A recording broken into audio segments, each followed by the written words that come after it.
Saya Puan Majatul Aswa binti Ali daripada Jabatan Kejuruteraan Awam Politeknik Kota Baru akan membentangkan kajian penggunaan bahan tambah sisa besi dalam campuran konkrit.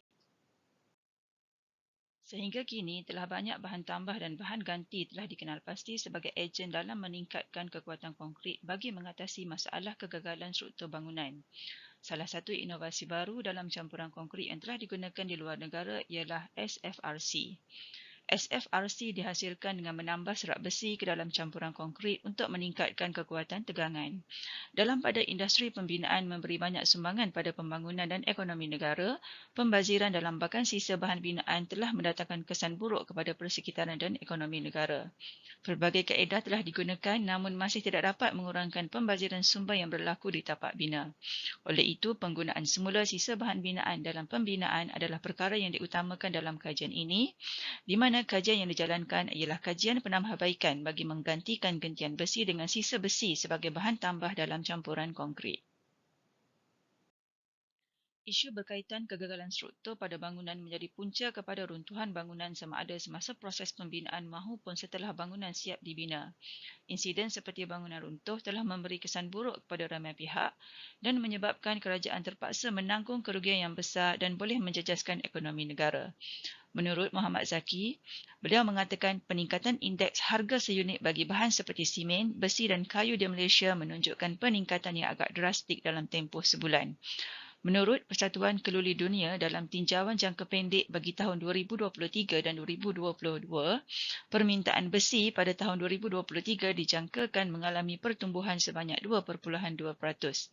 Peningkatan kos keluli yang merupakan bahan utama dalam pembinaan bangunan akan memberikan kesan yang sangat besar kepada industri.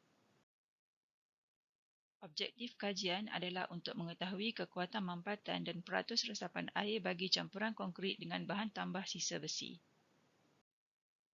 Kajian ini menggunakan campuran konkrit grade M20 dan menumpukan kepada penggunaan konkrit pada struktur yang tidak kritikal seperti papat lantai kerana struktur ini tidak memerlukan tertulang ricih.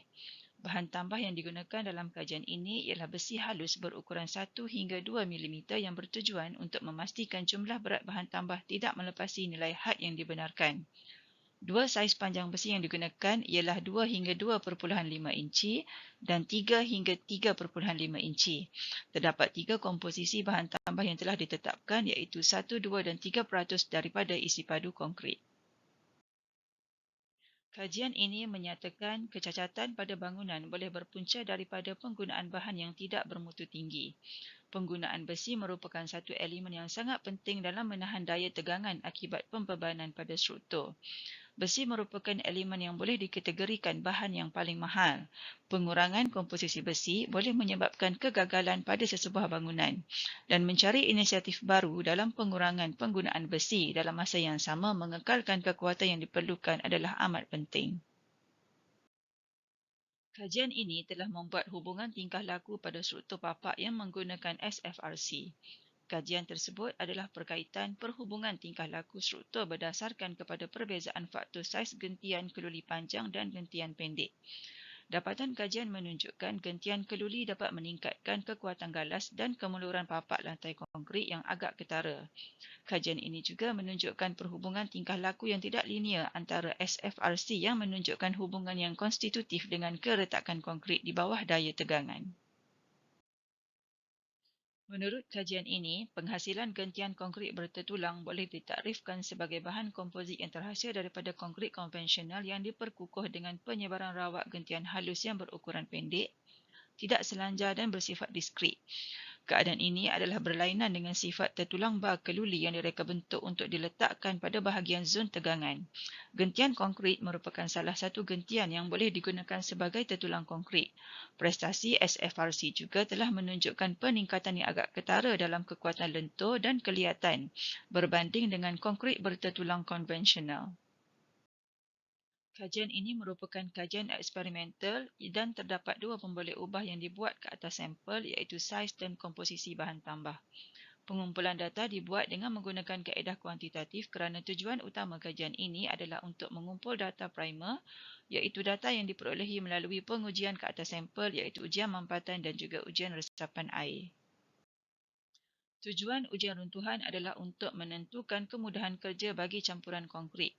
Konkrit yang hendak digunakan mestilah mudah dituang dan berada dalam keadaan padat sebelum bahan tambah sisa besi dimasukkan. Faktor yang mempengaruhi kemudahan kerja adalah kandungan air, sifat batu bauk iaitu saiz, kekerasan bentuk dan corak permukaan batu dan juga nisbah air simen.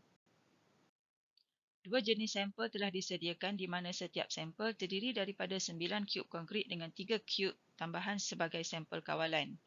Sampel A adalah campuran konkrit dengan bahan tambah sisa besi berukuran 3 hingga 3.5 inci dan sampel B ialah campuran konkrit dengan bahan tambah bersaiz 2 hingga 2.5 inci. Kedua-dua sampel mengandungi komposisi sebanyak 1, 2 dan 3% daripada isi padu konkrit. Ujian resapan air dibuat untuk menentukan peratus penyerapan air pada konkrit. Sampel akan ditimbang sebelum direndam di dalam air selama 48 jam. Selepas 48 jam, konkrit tersebut dikeluarkan dan ditimbang semula. Rajah menunjukkan perbandingan kekuatan mampatan konkrit bagi sampel kawalan dan juga bancuhan konkrit dengan bahan tambah sisa besi. Berdasarkan kepada rajah, didapati nilai kekuatan mampatan adalah semakin meningkat daripada hari ke-7 hingga hari ke-28. Kesemua sampel menunjukkan peningkatan kekuatan mampatan berbanding sampel kawalan. Sampel A menunjukkan kekuatan yang lebih berbanding sampel B. Graf menunjukkan nilai kekuatan mampatan paling maksimum adalah pada hari ke-28 iaitu 12.54 Newton per milimeter kuasa 2 bagi sampel yang mengandungi bahan tambah sebanyak 2%.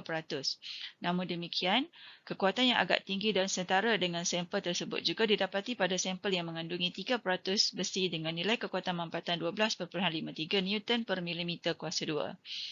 Kekuatan mampatan paling tinggi adalah pada sampel A. Nilai kekuatan yang agak tinggi juga didapati pada sampel B dengan peratus besi sebanyak 3%. Nilai kekuatan diperolehi adalah 11.53 Newton per milimeter kuasa 2. Ketiga-tiga sampel yang mencapai ketinggian maksimum ini adalah sampel yang telah melepasi 28 hari. Kekuatan mampatan menunjukkan pertambahan peratusan yang agak tinggi berbanding sampel kawalan yang hanya menunjukkan kekuatan mampatan 8.57 Newton per milimeter kuasa 2. Nilai pertambahan kekuatan mampatan telah mencapai 46% daripada sampel kawalan. Rajah menunjukkan jadual dan juga graf perbandingan kadar resapan air bagi ketiga-tiga sampel dan juga sampel kawalan. Berdasarkan kepada graf, didapati nilai kadar resapan air adalah hampir malar untuk sampel A bagi keseluruhan komposisi. Graf menunjukkan julat perbezaan kadar resapan yang agak rendah iaitu 0.08, manakala sampel B menunjukkan julat perbezaan yang agak besar iaitu 0.74. Namun kadar resapan air adalah sangat rendah iaitu 0.17 pada sampel B dengan komposisi besi sebanyak 3%. Namun demikian, kadar resapan paling tinggi adalah pada sampel B dengan komposisi besi sebanyak 1% dengan kadar 0.91. Secara keseluruhan didapati kajian bahan tambah besi dalam campuran konkrit menunjukkan pencapaian yang agak baik dari aspek kekuatan mampatan. Nilai kekuatan mampatan menunjukkan peningkatan sebanyak 46% berbanding sampel kawalan. Peningkatan kekuatan yang menghampiri separuh daripada nilai kekuatan sebenar menunjukkan peningkatan dari sifat bahan itu sendiri. Dengan penambahan kekuatan mampatan sebanyak 46% dapat meningkatkan kekuatan tegangan pada struktur. Peningkatan kekuatan tegangan boleh mengurangkan penggunaan besi tertulang sama ada dari aspek saiz dan juga bilangan tertulang. Berdasarkan dapatan kajian, saiz dan komposisi bahan tambah telah mempengaruhi nilai kekuatan mampatan konkrit. Ukuran besi yang lebih kecil mengurangkan rongga dan menghasilkan bancuhan yang lebih padat. Selain itu, ukuran besi yang lebih kecil juga mempengaruhi tahap kebolehkerjaan konkrit di mana konkrit lebih mudah dipadatkan. Bagi kadar resapan air, nilai resapan air menjadi lebih baik dengan saiz dan komposisi besi yang lebih tinggi disebabkan oleh sifat dan ciri besi itu sendiri. Semakin tinggi kandungan sisa besi akan menghasilkan kadar resapan air yang rendah sekaligus menghasilkan konkrit yang lebih kuat dan kukuh terutama bagi struktur binaan yang terdedah kepada persekitaran. Namun demikian, nilai kekuatan mampatan dan kadar resapan air menunjukkan saiz bahan tambah adalah tidak bersifat malar. Ini adalah kerana saiz besi yang lebih panjang diperlukan bagi menghasilkan kekuatan mampatan yang agak tinggi tetapi akan meningkatkan kadar resapan air dalam konkrit. Manakala saiz besi yang lebih pendek pula dapat mengurangkan kadar resapan dalam konkrit kerana boleh mengurangkan keliangan dan pengaliran dalam konkrit kerana dapat memenuhi ruang isi padu konkrit. Berdasarkan kepada dapatan kajian, didapati nilai pada sampel kawalan konkrit grade M20 adalah tidak menepati nilai standard yang ditetapkan. Namun demikian, nilai bacaan beban yang ditunjukkan adalah selari dengan sampel bancuhan konkrit dengan bahan tambah sisa besi dan ini menjadikan nilai yang diperolehi adalah sah dan boleh diguna pakai. Sebagai cadangan penambahbaikan bagi kajian akan datang, prosedur dan kaedah penyediaan sampel perlu dititik beratkan bagi mencapai nilai kekuatan standard yang ditetapkan. Sekian, terima kasih.